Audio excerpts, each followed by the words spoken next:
Thanks, Dave, for being here.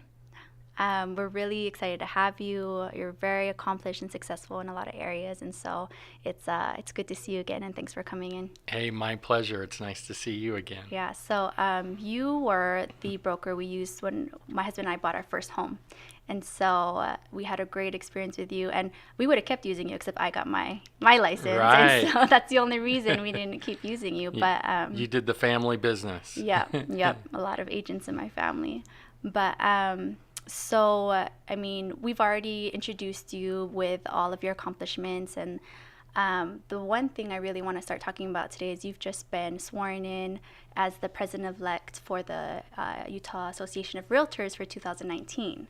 So, how does that feel? And, what happened for you to get to this point? Yeah, so part of it feels a little bit scary Mm-hmm. because sometimes things pop up where you have to make decisions on what you want to do, what's going to be most beneficial for all the realtors and also for the public. Mm-hmm. So in that part, it's a little bit scary A lot because of responsibility. yeah, you have to make decisions, that can impact their funds, their Mm-hmm. dues, and also their career. Mm-hmm. And a lot of that has to do with protecting private property rights, Mm-hmm. making sure that the state doesn't tax you on your commissions, right?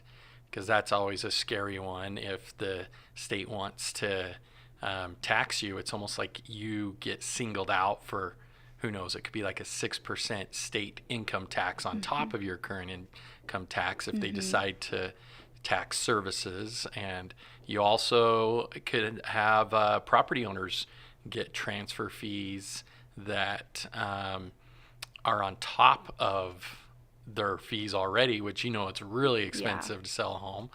And so there's a lot of things that can affect your business and also affect the public when it comes to selling homes. So there's a lot of decisions that you have to make the right one and know which button to push and which one Mm-hmm. not to. Yeah. So you're currently the vice president of the association, correct? Yes, So yes. right now, how are your responsibilities different from what they'll be once you're president next year? Yeah. So um, as this year as vice president, and next year I'm starting.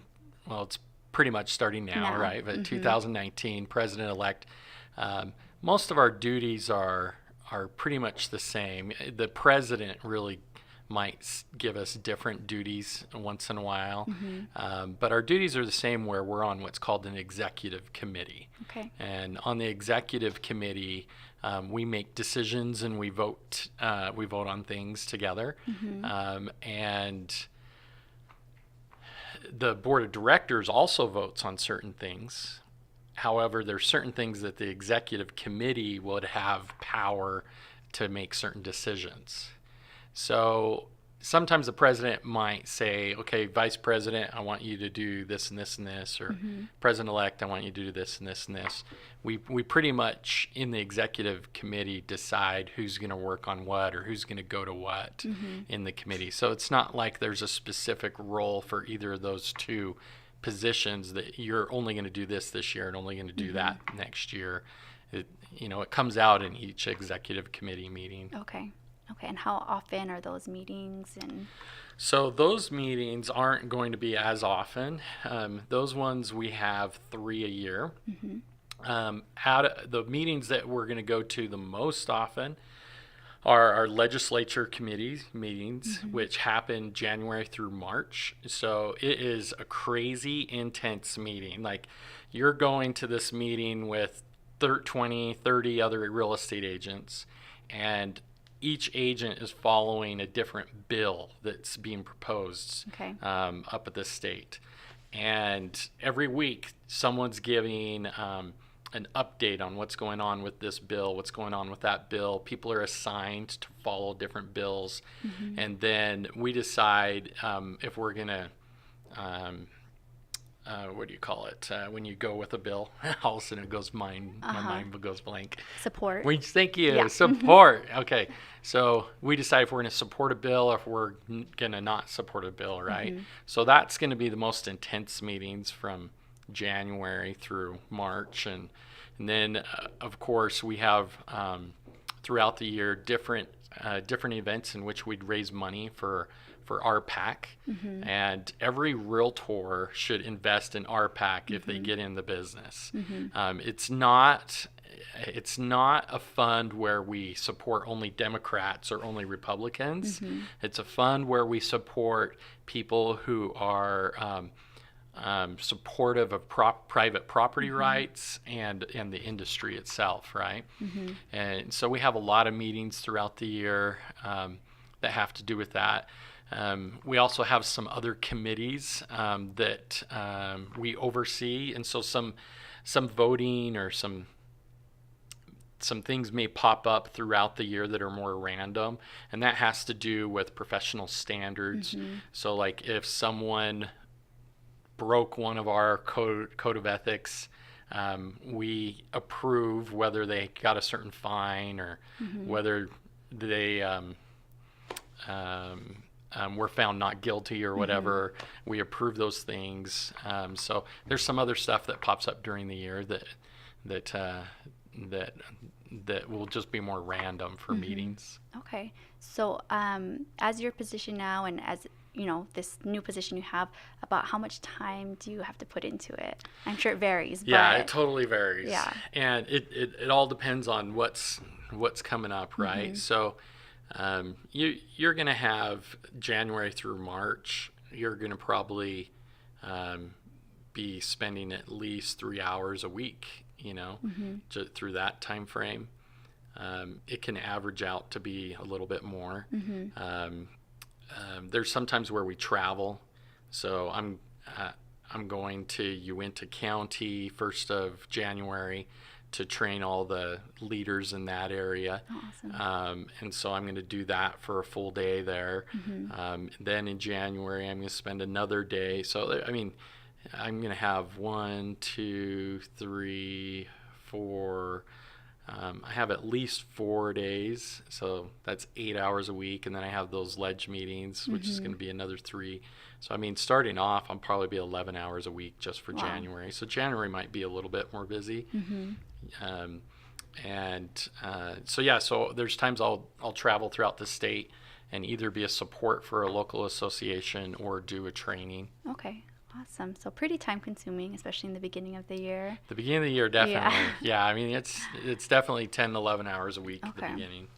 And so you did mention about, in your position, you're helping to protect private property rights. Right now, what are the main issues in Utah regarding private property rights going on? So one of the big issues you're seeing throughout the media is you have NIMBYs. And if you don't know what a NIMBY is, it's a not in my backyard acronym, right? So we call them NIMBYs because they're the people that show up at city council whenever there's something going in their backyard, and they're going to say, no, we don't want it. Okay. And it's funny sometimes because I went to one city council meeting and there was one project that was being proposed. Everyone says, no, we don't want commercial in our backyard. We want residential. And then we went to another project that was being proposed, and they're like, no, we don't want residential in our backyard. We want commercial, right? And so it was hilarious because they were just arguing that they didn't want something in their backyard. And one guy stands up and he goes, well, I don't know why it should just be developed. It's been empty forever. Let's just keep it an empty lot. Right? So that's not really private property rights. That's other people dictating what you should be able to do with your property. And we have a big problem with NIMBYism, you can say, right now. And the system's really set up where it's good that people can go there and vent what they don't like with a project, right? Because that system helps us keep the people proposing projects, helps us keep them honest. It helps us keep them proposing good projects. Transparent. Yeah, it's more transparent. And that heat, that little fire that they provide makes them need to do a better job. And so that process is good. The hard part is when those guys are controlling the process. Infringing. Yes. And then they're taking away private property rights, because as a property owner, if you have a vacant lot, you should be able to build something on it, Yeah, right? of course. So that's one thing that's happening throughout the state, which isn't good. Part of the cities are we have to in with cities, you also have to make it where they don't abuse their power, right? So sometimes cities might try to charge people a fee, which the fee doesn't really go for what they're charging you for. The fee is really going to their revenue to cover other things, right? What type of fees are you talking about? So let's say a developer is going to develop a neighborhood or build homes on it, right? Sometimes the city will charge a fee up front for the lot, Okay. per lot, right? And assess it, say like $10,000. And they say, well, that $10,000 is supposed to go for infrastructure, for water lines or this and this and that. Well, if you look at the real cost, the real cost might only be $2,000. Oh. So they're overcharging, right? And not all cities do this. But they're putting that money somewhere else. Yes, and they're taking that $8,000, putting it somewhere else instead of assessing higher property taxes or whatever. They're taking revenue from new home owners, right? And some things like that aren't right. And so our association, in order to help our home costs stay low, we definitely want to support legislators that are going to hold cities accountable and make sure that they aren't overcharging for things that in trying to take that money and pat it somewhere else in their budget, right?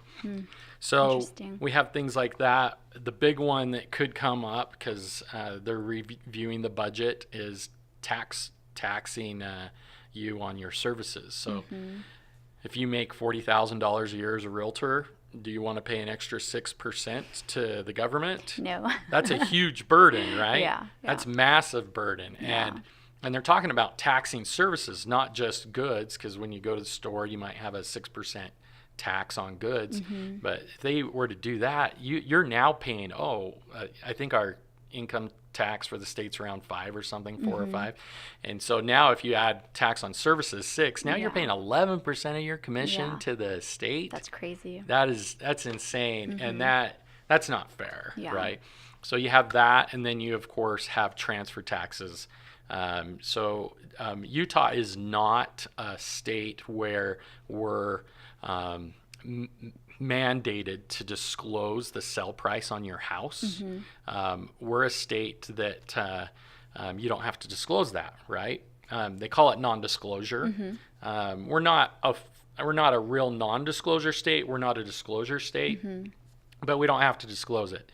Once you disclose that price, there's people, they didn't want the whole public to know what they paid for the house. They're more private about it, right? But once you start disclosing that price, then you also have the state wanting to tax it, right, for transfer taxes. There are some states, if I go back east, they have like a mandatory $3,500 review fee for an attorney when you sell your home, just to look at it. Okay, $3,500 fee, now you pay me. That comes out of the transaction. And then they have a transfer tax to the state. Oh, $2,000 based off of you sold your home for $200,000, right? Is this being paid usually by the seller? Yes, yeah. So can you imagine having your commissions, having an attorney mandated review fee, having a transfer fee? Those are some of the big ones that can come up. And so we're really focused on trying to make sure that those things don't happen, right? That that the industry is definitely protected from those things happening, because selling just one home, right? This was a stat probably like 10 years ago, puts about $60,000 back into the economy. Wow. Right? That's a lot of money that goes into the economy. And so keeping home sales going is really key to keep the economy going. But we're also advocates, just because we love when someone buys a new house and how excited they are, right? Yeah, for And sure. and it feels good to own your own home, Yes. right? So we're definitely advocates of homeownership, not just for um, the economy's sake, but that's part of the American dream. Yeah, definitely. So yeah, there's a lot that you do, or you guys do at the Association of Realtors here in Utah that people don't know about. They really don't know what you guys do, but you really are protecting their rights and making sure that these things don't happen that would hurt the public. It's totally hard to wrap it all up in one conversation. Yeah. For sure, because even when I started serving, I was like, "Oh my gosh, the realtors do this for me," you know. Yeah. So yeah, that's exactly right. So, so you were the president of the Salt Lake Board of Realtors in 2015, correct? Yes. So what did you do in that position, and how is that different from what you're going to be doing now? Awesome. So in the Salt Lake Board, with that level, we watch over the local politics, like city councils in Salt Lake Valley and Northern Davis, right? So we really watch over the city councils, mayors, the local micro politics, right? The state, we look over the state politics, like the House, the Senate, Yeah. So those are divided in that realm. So we almost do the same thing at the Salt Lake Board, but it's more On local. a micro level. Yeah. Okay. And then the state, it's on a bigger level. When I was at the local board, I was really focused on trying to make sure all the builders are realtor friendly. And so we met with a lot of builders, and there's a lot of builders that weren't. They had real estate agents working for them, meaning they weren't a member of the realtor organization. And then they had one person putting their listing on the market for their whole company. And that's just not right. That's not how the system's designed. The system's designed, if you're going to put your home on the market, that all the realtors or real estate agents in your organization should be a member, right? And be contributing. And so there was a lot of builders that were not doing it. They were cheating, you could say. And so we basically got a whole bunch of them to join the board, and that was a big focus awesome. there. It just helps to have them contribute as well. I mean, we're all in this together. And then also it was a big advantage for our agents because our agents are, as long as all their agents are part of the organization, then they're going to be a lot more realtor friendly, right? Yeah, definitely. Awesome. So, how did you start getting into leadership positions here in Utah?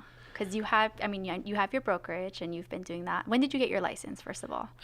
So this is my 20th year. Okay. So you've been in real estate for 20 years. Yes. And then when did you start getting involved with leadership positions and volunteering and serving? yeah, so leadership I probably started in 2005-ish, I think, or 2006-ish. So it was probably earlier than that. It was probably 2004 or 5. Okay.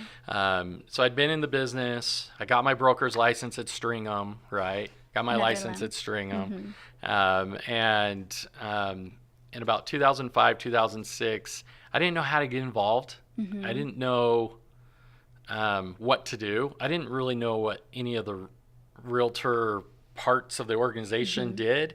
I wasn't passionate about any of them. And I just had people that were like, hey, you want to get involved? I was like, yes, I do. I don't know what to do, though. Yeah. And so they just threw me on a committee, right? What committee was it? Do you remember? Yeah, so Gary Cannon put me on the state's professional standards committee. Okay. So that's when we go and we listen to hearings if someone's been naughty, Yeah, right? yeah. Okay. So he put me on that, and I just started getting experience through that. That was probably my first. And from there, if you show up, you're on time. If you pay attention while you're there and you're really passionate about learning and doing a better job, then guess what? They're going to ask you to do other stuff, right? And so the main thing is show up and be on time. I Okay, mean, once I was gonna ask you what advice you had for agents who want to get involved. So is that it? that is Show it. up. Show up and be on time, because then people are like, oh, we can count on you, Yeah. right? Because I don't know if you've heard of the stats of the states, like 1/3 of agents don't answer their phone calls or, stuff like that. Yeah. So yeah, that was really the key. And then they just started asking me to do other things. And someone once said to me, Dave, I want to get you involved here. What are you passionate about? And I was like, I don't know. I'm not passionate about politics. I'm not passionate about this. But just by saying I'm willing to do something, it's gotten me where I'm at, right? Yeah. So now that you are here and have gone through all these different committees and positions that you've served in, what are you passionate about? Have you found something you're passionate about? That's a great question. Yes. So I'm definitely passionate about RPAC. Okay. And so our RPAC nationwide, we're rated as one of the top states Nice. in the nation. Salt Lake Board in Utah County, I think they were number 2 and number 3 for local boards in the nation. Really? That's awesome. Yes, it is super cool. And so RPAC it's all about us giving money to RPAC, and it's all about us trying to give money to politicians that believe in our principles and try and just help them have a chance, because it costs a lot to run for a political office, Yes. right? Okay. So that money used then to help campaigning for politicians and things like that? Exactly. Okay. Yes. Okay. And some of it might even be used in the future for issues, right? If we have to go to the state and have a massive marketing campaign for certain issues, I mean, we have to have some of that money put aside and ready for us to go to battle if we need to, Yeah. right? Yeah. So that's why every realtor should be an RPAC investor, $15 minimum. Okay. Right? Good to know. Yeah. Good to know, and for all our listeners to hear, definitely. Okay. So is there anything else you want to mention about your leadership positions, or anything that you have that you're really grateful for, that you've learned, or that anything that has stood out to you that you've been able to contribute to in these last years serving? It's always fun to contribute, right? I think the main thing for me though is I didn't say, oh, I have all these ideas, I want to be in leadership, right? Yeah. I don't think it quite works that way. It was more, hey, I want to serve, and then you started to serve, and then you see things here and there. Oh, maybe we do this would enhance this, or maybe we change this and this would enhance this. And that's to me, that's really what the leadership is about. It's not, hey, I want to be a leader, I want to change the world. It's, hey, I want to serve. And then as you're serving, there's things you see how to make a difference. Yes.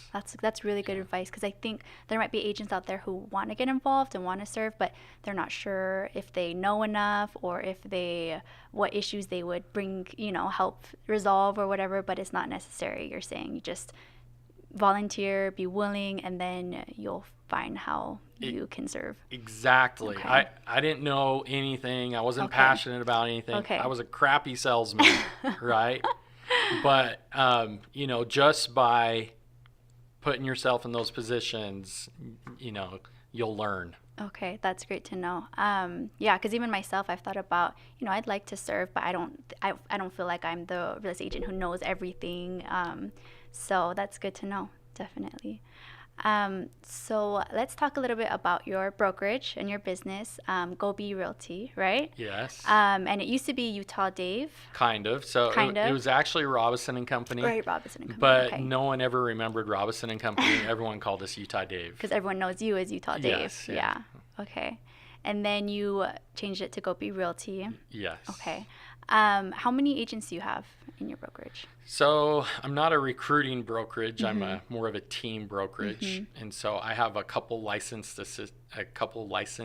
assistants. Did I say that right? Yes. and then I have about 5 buyers agents. Okay. All buyers agents then. Yes. Awesome. And when did you get your brokerage license, and how has your business grown since then? Yeah, so 1999, I got my license. 2002, I got my broker's So license. 3 years Right later. at the Okay. 3 year mark, right? Mm-hmm. And I feel like just doing that, it didn't matter if I planned on being a broker for my own office, which I didn't plan on at the time, Mm-hmm. right? But just getting your broker's license as fast as you can, the 3 years time Mm-hmm. frame, was monumental. Not only did I go through a lot of schooling again and be able to rehash all that out, right? Mm-hmm. But I also got credibility big time Mm. through my sphere of influence.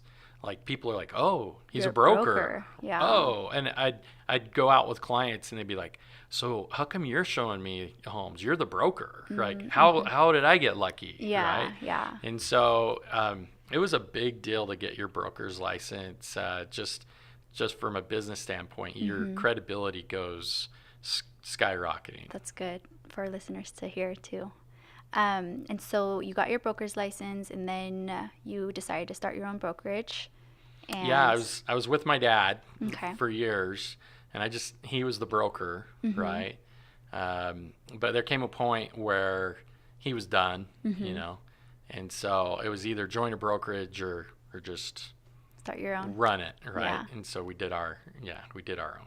Okay, awesome. And yeah, I mean, a lot of my family members have bought through your brokerage, and they love you, your service, and they love your agents. What do you think that you do that sets you apart from other brokerages, and why you have these loyal clients? Well, the first thing is I'm full time, Okay. right? When Mm-hmm. you get into the business, there's a lot of part timers out Yeah. there. And so I will have people that will come to me and they will say, "So I have a brother or a cousin that's a realtor, Mm-hmm. but they do it part time."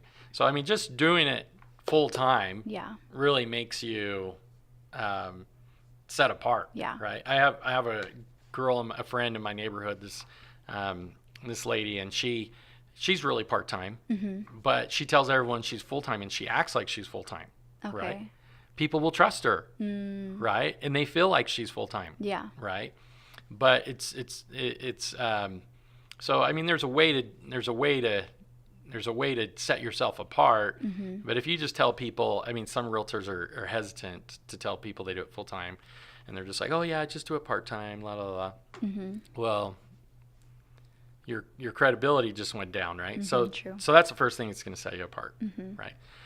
The second thing I think that sets me apart is I really focused more on an area. When I very first got in the business, I used to sell from Payson all the way down to North Ogden. Oh wow. Or it's the other way around, North Nothing Ogden down to Payson, right? Yeah. It's a broad range. Yeah. Yeah. I even ran to Cedar City once to sell a house. Wow. Right? Mm-hmm. And back then, I mean, that was when the internet was new. Mm-hmm. Back then, if you ran, I think I was putting on my car more than 30,000 miles a year, Wow. spending more than $1,000 a month in gas, Wow. right? Mm-hmm. And it was just crazy. I was working like crazy. But when you start to zone in on an area, for me, that's really been beneficial, and it's really set me apart, zoning in on a specialty, on a niche. So I'll sell like 70 homes in Daybreak a year the last couple of years. That's awesome. And that's just a small neighborhood, Yeah. right? Yeah. How many miles do I put on my car now? None. Yeah. I mean, what's my driving time? I'm not wasting hours driving everywhere, right? Yeah. But so for me personally, that's awesome. But the neighborhood sees it. They're like, Yeah. "Hey, this guy, You're the Daybreak guy. yeah, this guy sells in this area." And so they will, the public will notice that sets you apart when you're specializing in a certain area. Marketing dollars, it's awesome. Where do I focus my marketing? I don't have to do marketing to Payson Yep. or to North Ogden, Exactly. right? Mhm. Just focus in a smaller area. So that's huge. But the other thing I think that really focuses us apart is that we have systems dialed in where we're always answering our phone. We can run out and show homes in like 10 minutes.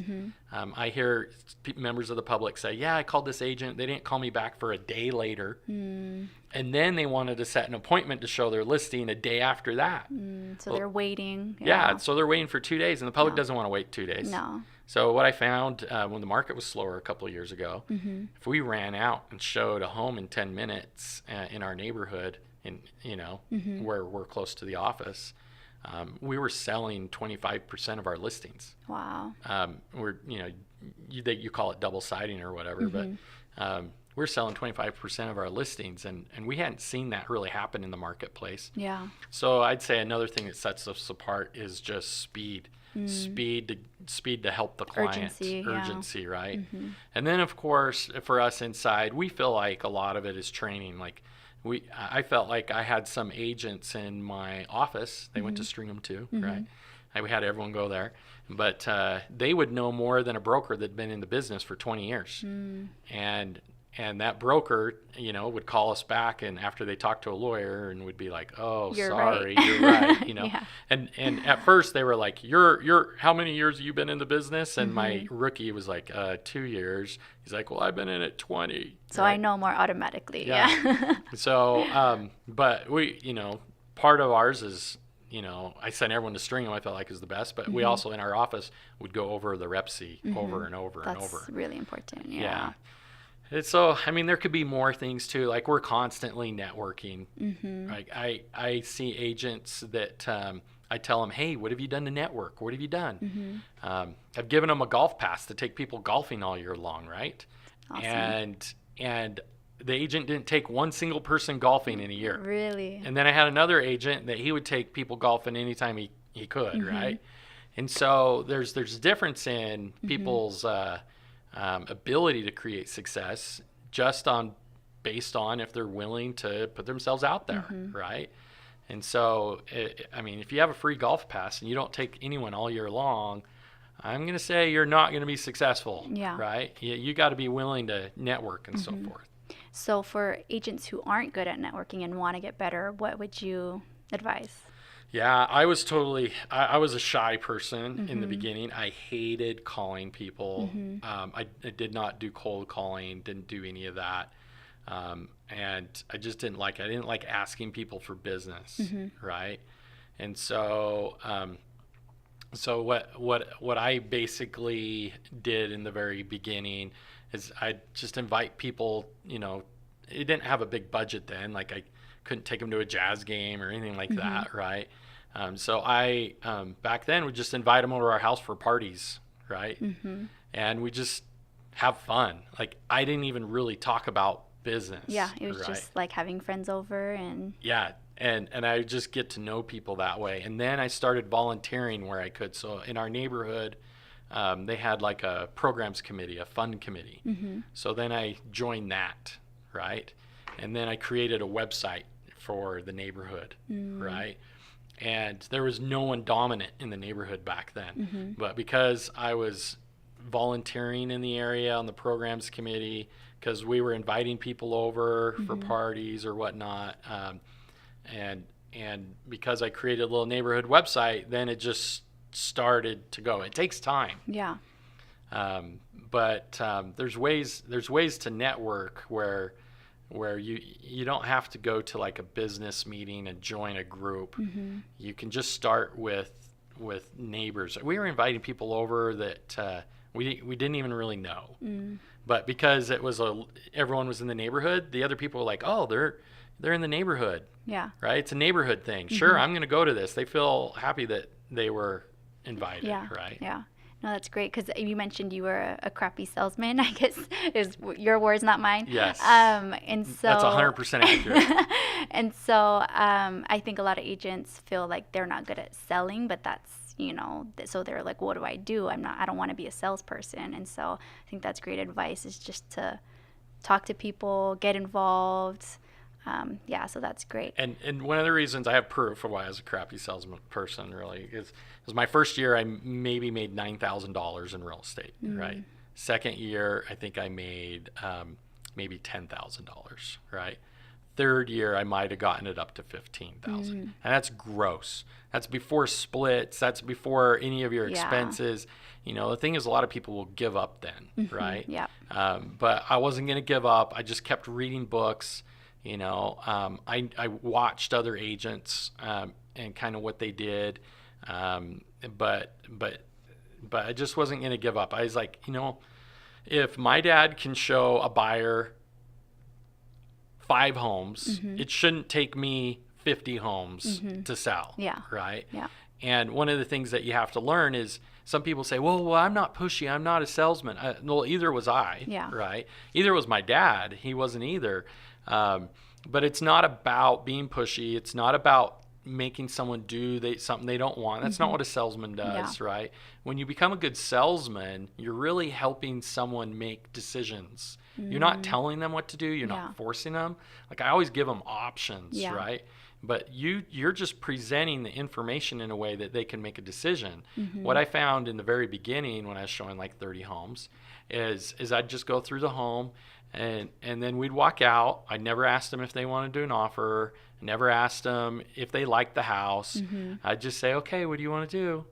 Oh, maybe send us some more homes. I'd be like, okay, great. Yeah. That was a crappy salesman, right? And instead, I could have been giving them information. Yeah.